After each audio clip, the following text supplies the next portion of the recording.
জামায়াতে ইসলামী প্রতিহিংসার রাজনীতিতে বিশ্বাসী নয় জানিয়ে দলটির আমির ডক্টর শফিকুর রহমান বলেছেন, যারা অপরাধী তাদের বিচার নিশ্চিত করতে হবে। বিকেলে শহীদ সাংবাদিক মেহেদী হাসান ও শহীদ জাহাঙ্গীরের পরিবারকে আর্থিক সহায়তা ও দোয়া কর্মসূচিতে তিনি এসব কথা বলেন।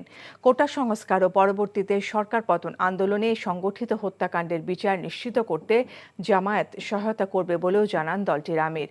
ক্ষতিগ্রস্ত পরিবারগুলোকে সরকারি সহায়তা নিশ্চিতের আহ্বানও জানায় জামায়াত। এছাড়া ভবিষ্যতে কোনো ফ্যাসিবাদী সরকার যাতে ক্ষমতায় আসতে না পারে সেজন্য সবাইকে সতর্ক থাকার আহ্বান জানান।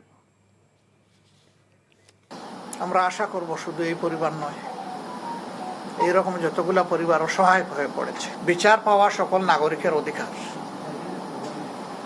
আমরা আপনাদেরকে আশ্বস্ত করছি, আমাদের অবস্থান থেকে ইনশাআল্লাহ আমরা সর্বোচ্চ সহযোগিতা করব। শুধু আপনারা না, এরকম যারাই এই ঘটনার ভিকটিম, আমরা যাদের কাছে পৌঁছতে পারবো তাদের পাশে থাকবো ইনশাআল্লাহ। আমরা প্রতিহিংসা প্রতিশোধের রাজনীতিতে বিশ্বাস করি না, কিন্তু অপরাধের শাস্তি হোক এটা আমরা চাই।